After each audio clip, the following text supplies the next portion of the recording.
where in the Bible does it tell us that we have to go every Sunday to a building? Yeah. Well, I think if you're going to talk about it, there's very few things in the Bible that are just like, hey, you got to do this every time on this schedule in this way, right? So you get a little bit in Hebrews. I think it's the one that a lot of people have turned to, especially after the pandemic, right? Where it just says, kind of like, don't forsake the meeting together as some are in the habit of doing. So certainly if you're going to talk about, being in a building, well, at the time that was written, nobody was able to click on Zoom and say, oh, here I am. So I think that's a pretty clear commandment in Scripture that says, hey, get to church, be in that community. I'm not entirely sure, too. I think it was pretty spread out kind of in the first century church, how many churches were meeting like in a local synagogue versus how many were just meeting in homes. So I'd say far more important than the building is, hey, are you getting together with that community, with the people that believe the same way as you? So do you think I know a lot of people sit on different sides of the table for this one. Some say that, the live stream, Zoom, or I know some churches do the alpha groups where they're meeting digitally. Some people sit on the side that that's perfectly okay, as long as you are in connection with those people. And then other people sit on the side of that's not church. Yeah. Again, I think a blanket response one way or the other isn't real helpful there. I think there's some people, especially these days, where you can't leave your house to go do anything. Maybe you got health problems or whatever it is, that it's just difficult to get out. And so I think in those cases, you can easily say, well, man, joining digitally is better than not joining at all. I also think there's a big difference between kind of like church and small groups, right? If you are meeting kind of face to face in a building with people, then to say, oh, and there's some other things I'm doing that's digital, well, I think that's fantastic.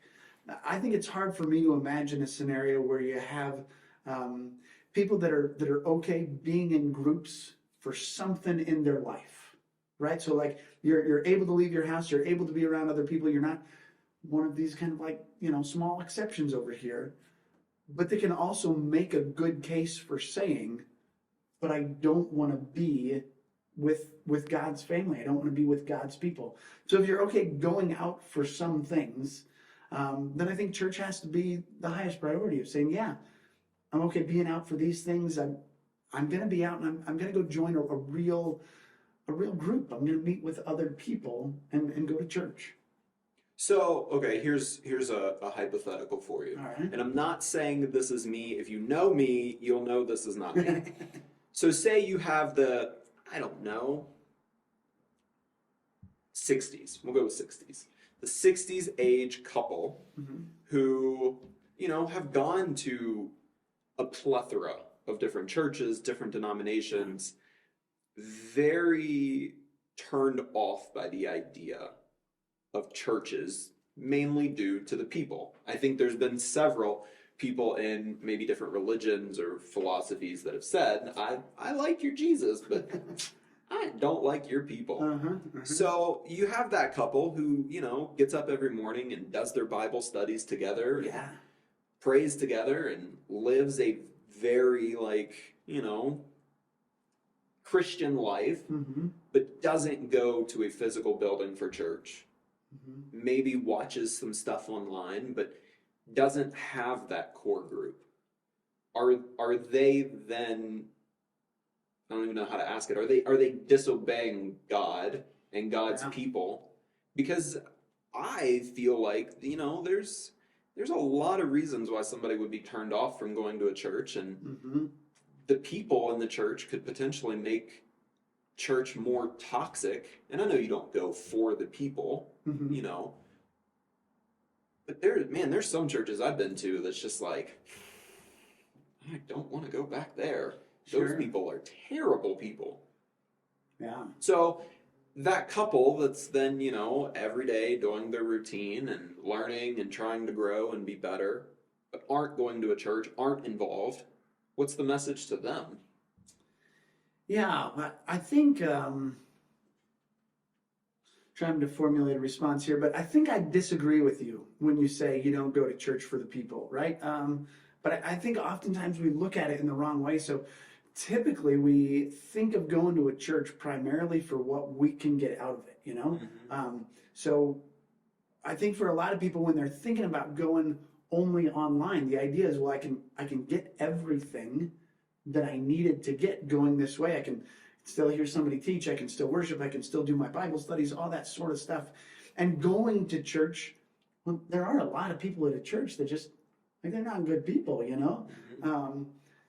But I think then we miss out on the aspect of, what are those people giving to the church? And what is the church losing out on by not having those people?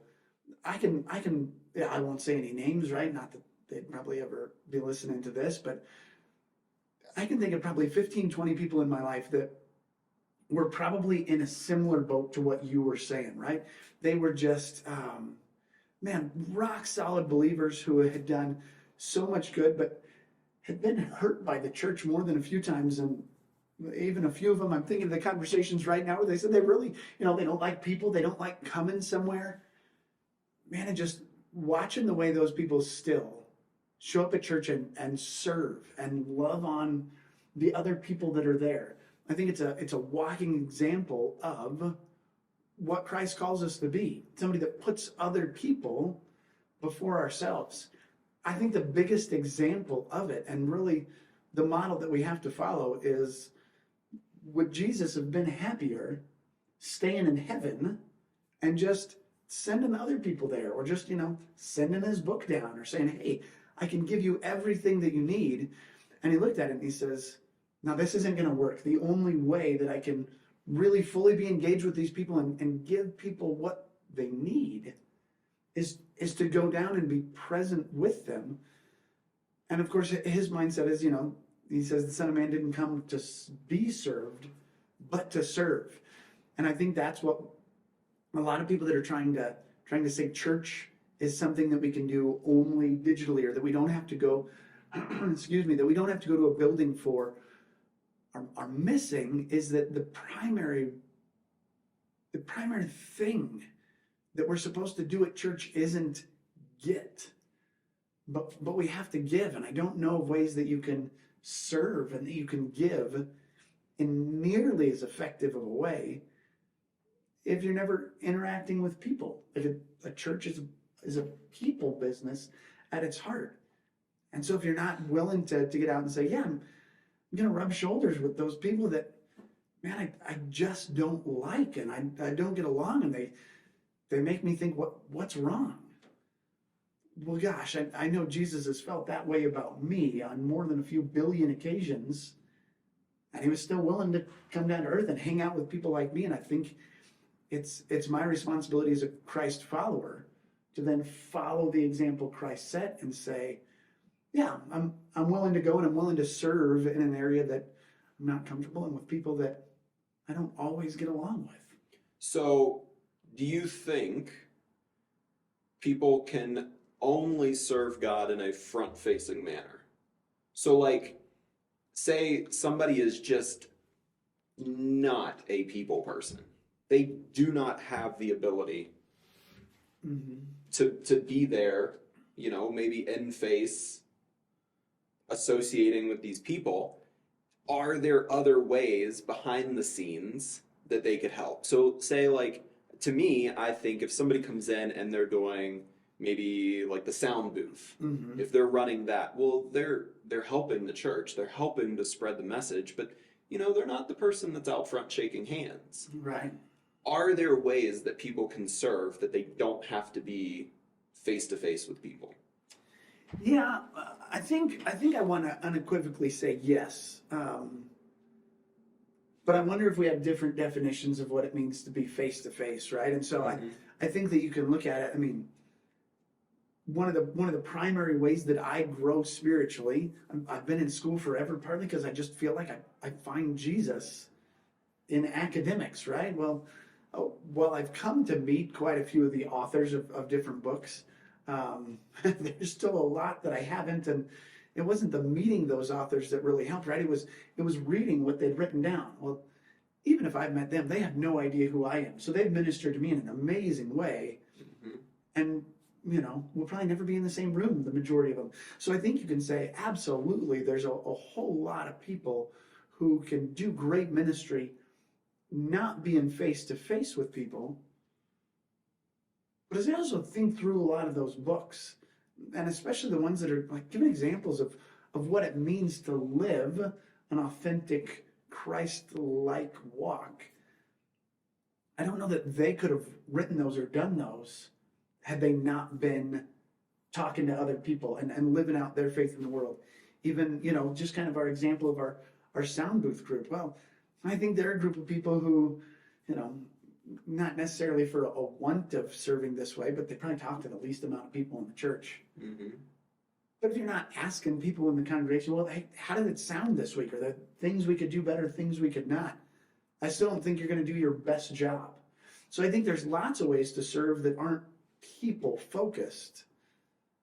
But I'm not sure that there's a way to serve where you never interact with people. Right. Somebody might challenge me and be able to find a couple, but I still think it would be an extreme anomaly rather than the rule. Mm-hmm. So then how do we change, and I'm assuming it happens on the micro and then moves to the macro, how do we then change the culture of the church to not be such a miserable place for the majority of people to come on a Sunday morning? Because I feel like you have the people that aren't going to come to church because they don't enjoy the people there. Mm-hmm. Those are, not saying all the time, but I feel like the majority are people who, are going to be out making donations. They're going to be helping in ways maybe financially or at soup kitchens or homeless shelters or whatever it may be. Yeah.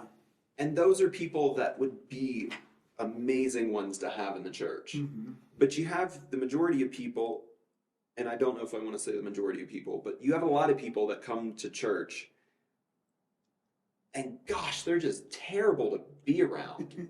But they're like that in everyday life. They, you interact with them at any point and they're just miserable people.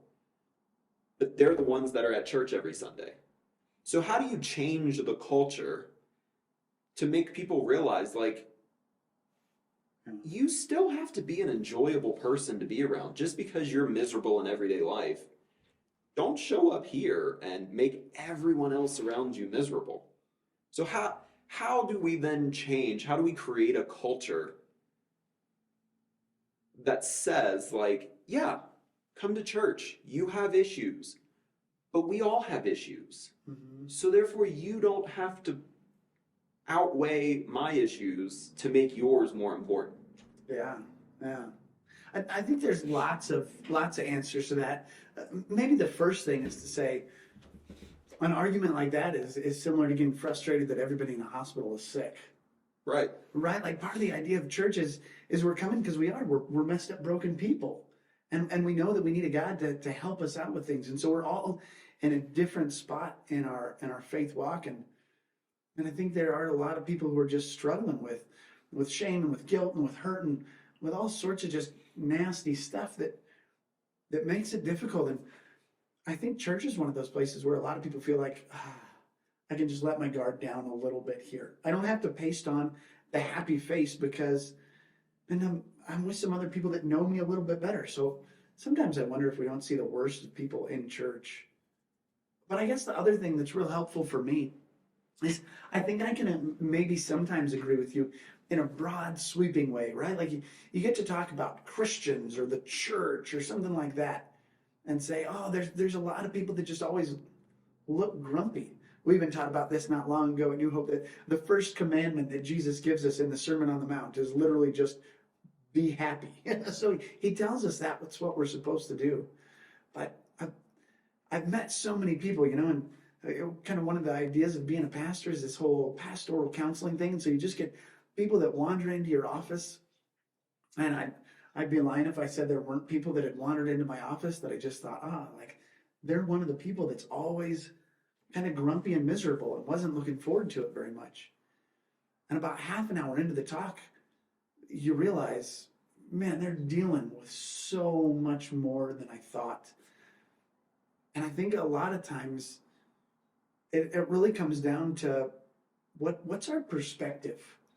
Are we trying to go to church and say, man, I just want to escape and I just want to be happy and I just want people around me to just, like lift me up and this be awesome? Or are we going to church and saying, man, there are a lot of broken and wounded people here, and what can I do to help? Because maybe sometimes in the big groups, it's easy to say, oh, there's a lot of people who just, oh, I don't want to be around. And every time I pick one of those people and I start to get to know them a little bit, I realize, this is a really awesome person to be around. And they're just dealing with a whole bunch of stuff that I don't really know about. And then, of course, I feel guilty. I judge myself for, having kind of come out strongly and said I didn't, like this person for that or this person for that. So I'd like to think that the further along I get, the less likely I am to think that somebody's just kind of miserable and grumpy all the time before I hear their story. But I just think loving people individually, getting to know those people that maybe we just think you're kind of crotchety and you don't want to be around, man, can help change our opinion on them real quick. But I think, too, it goes a lot back to what you said earlier, that a church is what you can give, not what you can get out of it. Yeah. And I think that's the problem, at least in my perspective, is so many people come to the church with all of their issues. And, just because this person has an issue and this person has 20 issues, well, it's not weighing whose issue is worse. Everybody handles things differently. Yeah. So, this one issue could be far more destructive to this person's life than the person who's like, I've got all these 20 issues and they suck, but I'm going to get through it. This person may be on the brink of, taking their life over that one issue. So I think, to me, the perspective of a lot of people is come to church. I've got these issues. Hey, you're the pastor. I need you to fix all of these issues. Yeah. Or, hey, you're an elder. You've got to fix this for me. Or, I need the church to fix this one thing. Instead of, man, I've got this issue and it really sucks. The message today told me pretty much what I needed to hear. Sure. Well, how can I help your issue? What can I do for you? And I think that's, to me, that is the biggest issue.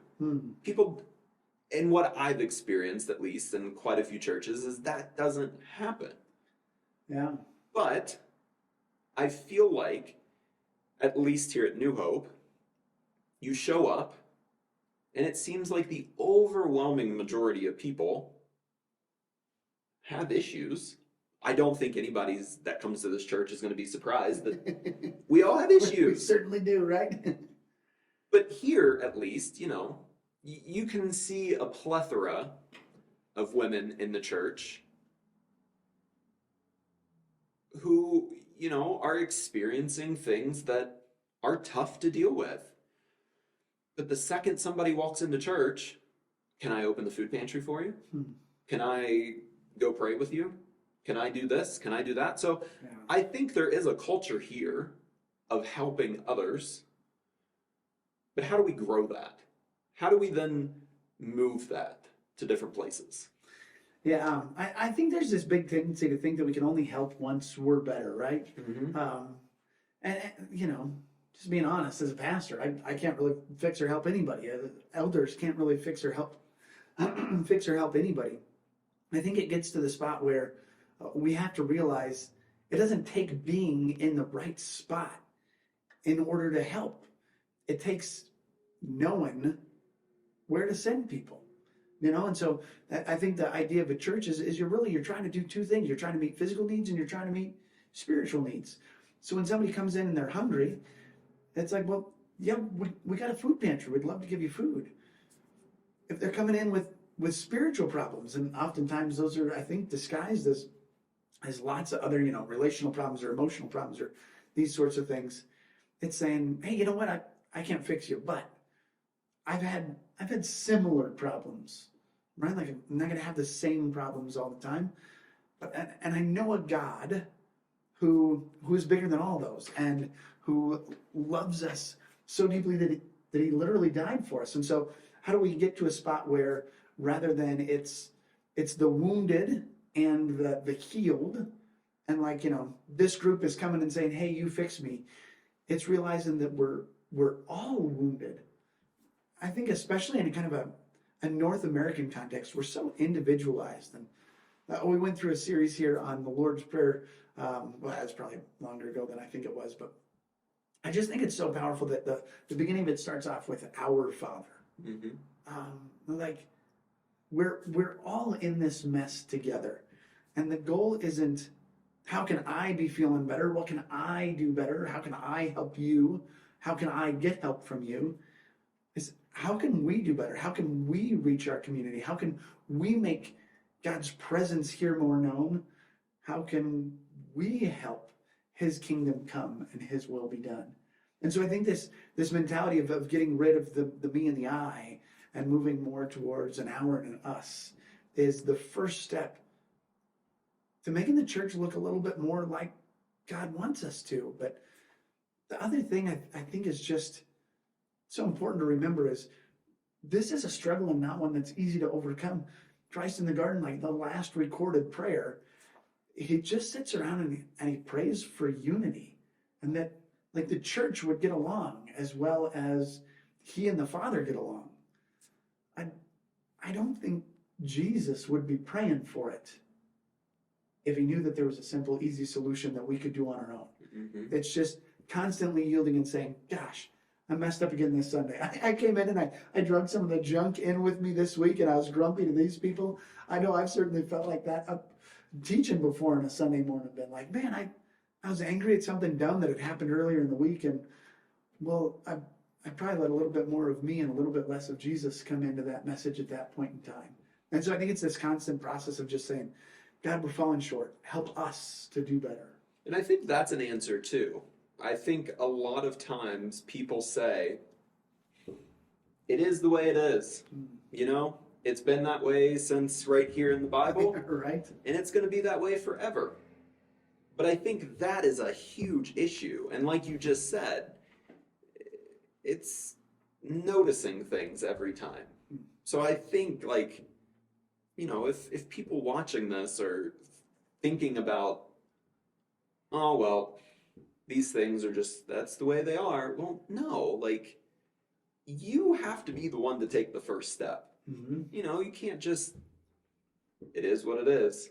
So I think that being self-aware of how you're interacting. Yeah. I think that makes a big difference too. And again, like I said earlier, I think it comes from the micro.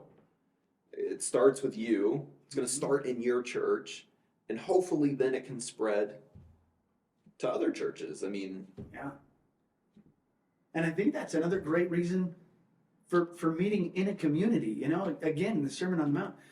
I think we take this idea of judging out of context, but God tells us, hey, first take the plank out of your own eye, and then you'll be able to help your brother. And the amount of times that I've had just great men and women of God come up to me and say, Jeff, I'm not telling you you're a terrible person, but this thing that you're doing, it's awful and you need to fix it.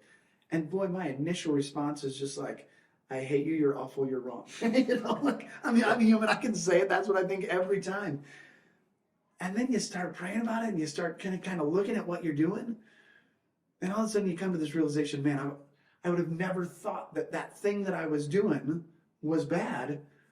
But hearing from other people, the way they perceive it and the way they take it, it's gosh, I really have been screwing up there, And so I think it used to be that it was, 4, 5, 12 months down the road that you get to go up to him and be like, I'm sorry, you came and told me this.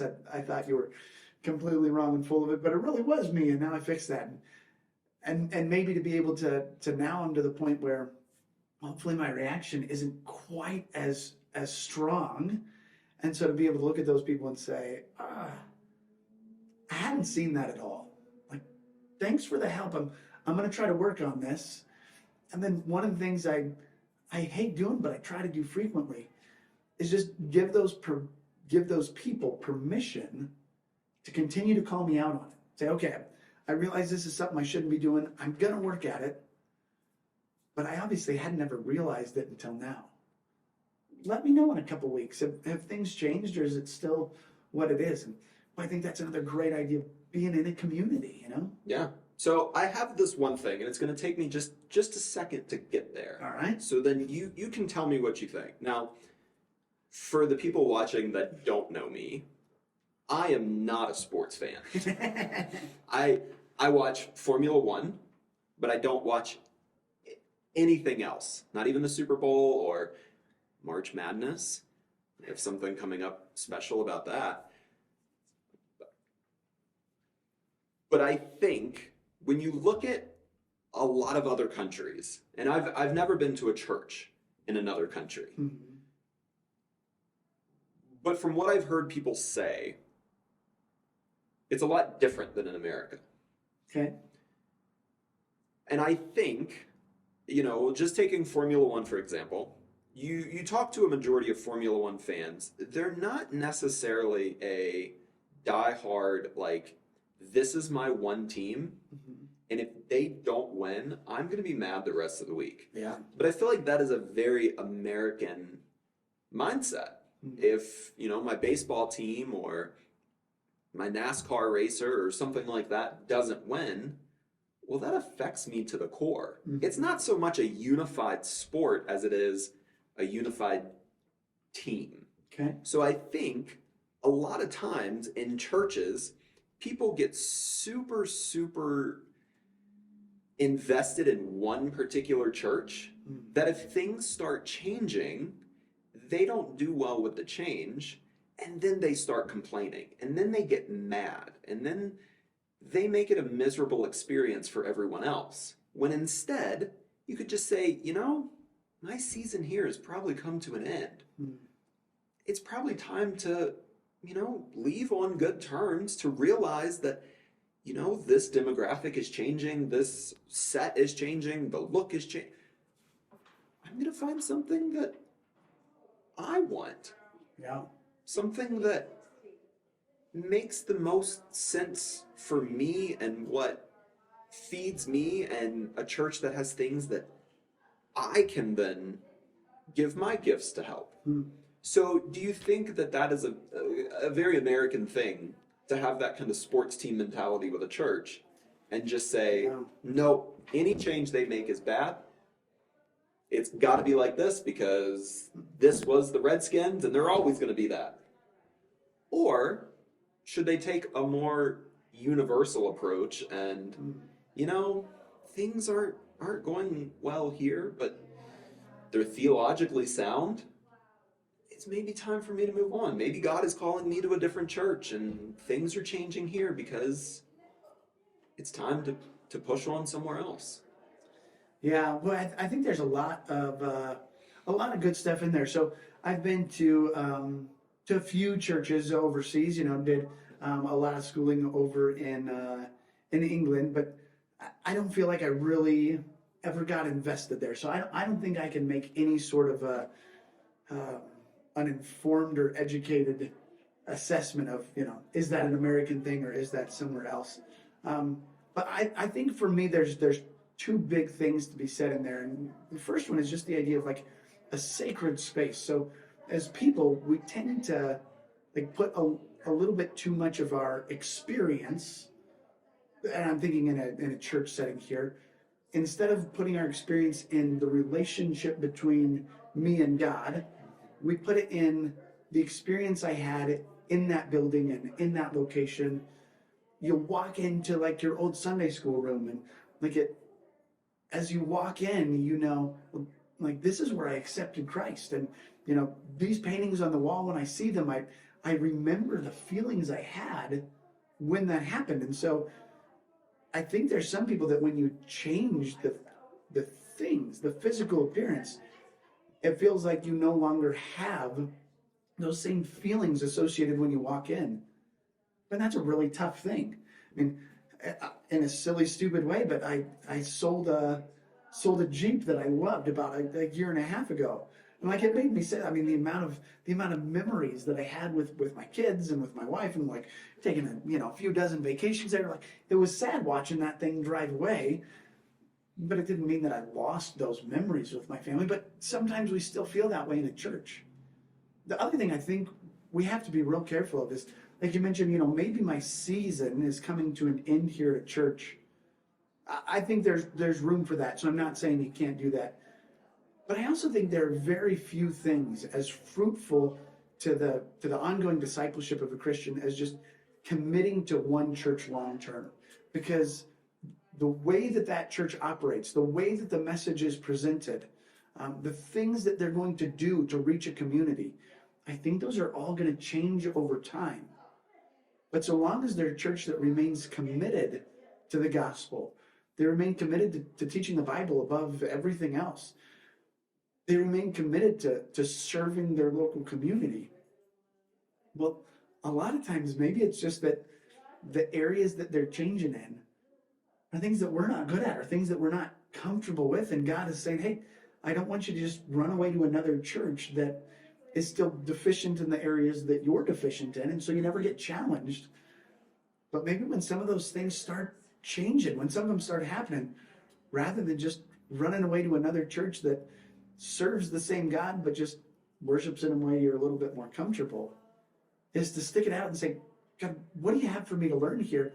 And how can I continue to serve in the place that you brought me? If God's led you to a church, did he know that church was going to change when he led you there? I think so. Well, what changed? Did God change his opinion that you should be there? Or did he bring you to somewhere that he thought you were going to experience quite a bit of good growth, and then the going got tough and you decided to bail? So those aren't questions with real cut and dry answers, but I think a little bit too often we're just really excited to jump ship real quick when maybe God has something great for us if we just stay there. Yeah. Do you think that a characteristic of Jesus that's not talked about very much, or I've at least not heard talked about very much, is his willingness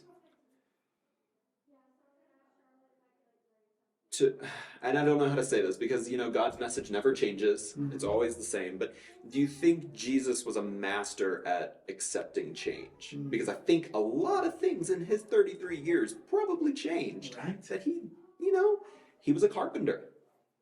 Maybe he wanted to retire as a carpenter. Maybe he just wanted to make tables the rest of his life. But that changed drastically.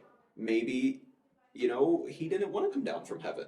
Mm-hmm. That changed in a real physical way. Absolutely. So do you think that is an attribute that we don't talk about often enough, that we could look at and emulate? That, man, this guy went through a lot of changes in his life. Yeah. I should probably be more willing to accept change, but my message remained the same. Yeah. I think you can even expand that a little bit bigger and not just look at the life of Christ. And I think you gave some great examples of how that happened, but look at the story of God altogether, right? Of a guy who gives us one book. And I think as the majority of us are reading through, we just see a book in one language, and we kind of feel like it was written by one guy. But when you go through and you look at it, no, it's written over, millennia, and it's in a few different languages and by a bunch of different people. And, you got the words in there, in the former days, God spoke to us through his prophets, but in these days, he speaks to us through his son. So even to see that everything about the mode of communication for God, as he's trying to get us to understand his message, right? That, well, you got to love God and you got to love people. Well, he said it in about 85 trillion different ways and in different languages and on different continents, and just the adaptability of our God, his willingness to interact with us on our level. And we get frustrated when the paint somewhere changes, Yeah. I do. I think it's something that's been modeled by Christ, and probably our desire to make Jesus always look like us adds to that. You go to the majority of churches that you go to, if you're going to see a picture of Jesus on a wall somewhere, what's usually going to look pretty close to the average church attender there. We just want to make Jesus look like us, kind of forgetting, no, we think he looks like us because the way he talks and interacts to us feels comfortable. But that same thing happens with people all across the world. It's been real fun for us here at New Hope. Just lately, we've had a church from Myanmar that started meeting, and I got to go to their service a couple of weeks ago. And just looking at it, it was like, man, the same God that I pray to in my language and that I worship and that I feel like he understands and gets me. When now there's a bunch of just awesome refugees here that are speaking and praying and worshiping in a language that I can't make heads or tails of, you know? Man, that same God that is willing to address me on my level is also willing to address everybody on their level. And we don't want to give that a shot very often. Yeah. Yeah. So here's my last question. If there's somebody out there who maybe hasn't been to church ever before, or has left a church, or has moved to a new area, if they're shopping for a church, they're looking for a place to attend, what are things that you think would be important for somebody to look for in a church? Now, granted, anybody can go to 20 different churches and then find the one that's like, oh, this gives me a good feeling. Yeah. Well, that's not always, you can't trust what your head is telling you. A lot of people will say, oh, that's God speaking to me. Not all the time, I personally don't think. Your brain gets in the way quite a lot. So trusting those instincts aren't always going to be the best way to go. So what are good traits to look for when looking for a new church? Yeah, I think that's a really good question. And maybe one that people don't think through very well is mostly just, I'm going to go and I'm going to wait until I find one that feels comfortable. I think the first thing you have to do is figure out what are your theological sticking points, right? So I think you want to go to a church that you say they believe the same thing that I do. And I think a lot of times we come up with a whole lot more theological sticking points than maybe we should, right? So for me, I'd say, hey, are they a group that believes the central tenets of the faith? And you can look at a couple of creeds, you know, an Apostles' Creed or a Nicene Creed, or maybe just come up with your own. But do they believe the essential tenets of the faith? And how many extra things do you really want to put in a church that says, now they have to abide by all of these?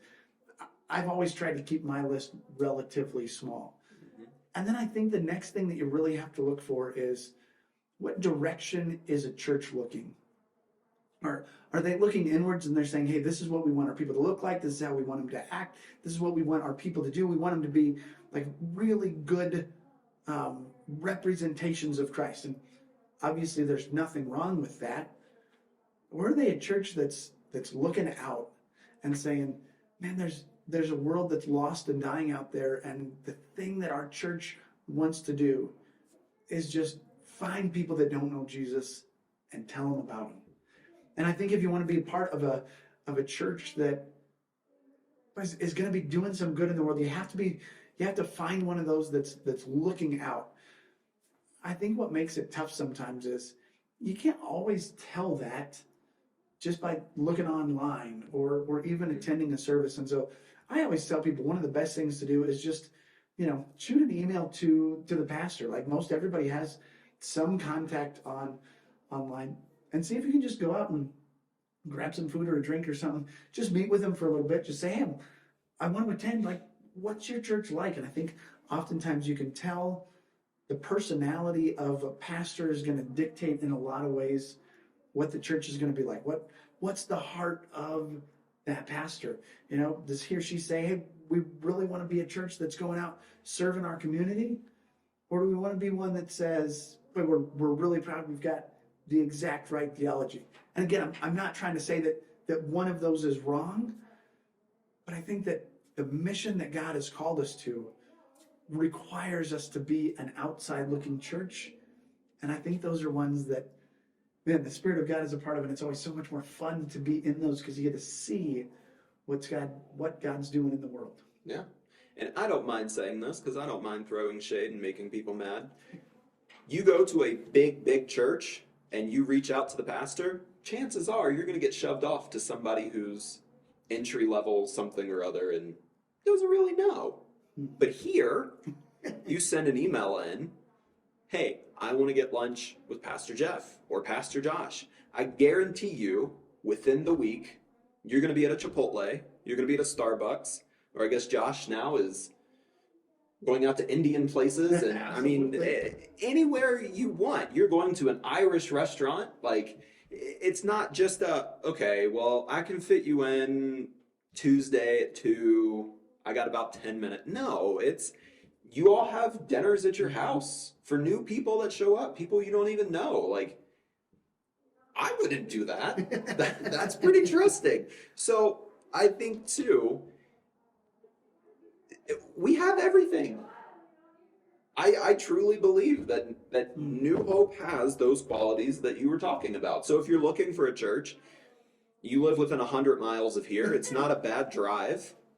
Come hang out. Come get lunch. Not with me, but Seth will love to have lunch with you too. I think the fun thing about New Hope though is that that's not something that Josh and I do on our own. Like, you know, the amount of times you hear people in our church that are just like, oh yeah, we all randomly went out to lunch together on a Tuesday or whatever. It's something that you see happening here frequently. And I think it's a culture that I came into here. And I mean, pastors do the same thing, right? Like they have to find a church that feels comfortable, one they want to work in. And this was one that seemed like that long before I got here, and by the grace of God, still is one that's like that. I've also been to worked at quite a few of the bigger churches where there are pastors there that would really willingly go get Chipotle. So it's not all the big ones. Yeah, no, definitely not. So if you're looking for a church, send in a Connect card. Jeff would love to have lunch with you. Only if it's Chipotle though. But I could branch out, perhaps. Perhaps. So I think that's it for me. I think that was good. Do you have any closing statements or messages to people out there looking for a church? Yeah, you know, I think one of the biggest ones is if you heard stuff that you didn't like here, don't take that as the reason not to go try something else, right? Like this here, what we're given is, for the most part, just advice and opinions on trying to get started. But if you want to go find a church and you say, well, I don't want to do it quite like that, or even if you say, I want to be a part of a church, but I just want to be online and I don't want to go in somewhere. I think doing something is always better than doing nothing. And realize that our God gives us so much grace. So he's not looking at you ever, judging you for not doing it 100% perfect. I think he's saying, whatever you're doing now, that's awesome. And hey, when the time feels right, take the next step to go a little bit further in. Yeah, absolutely. See you next time. See you then.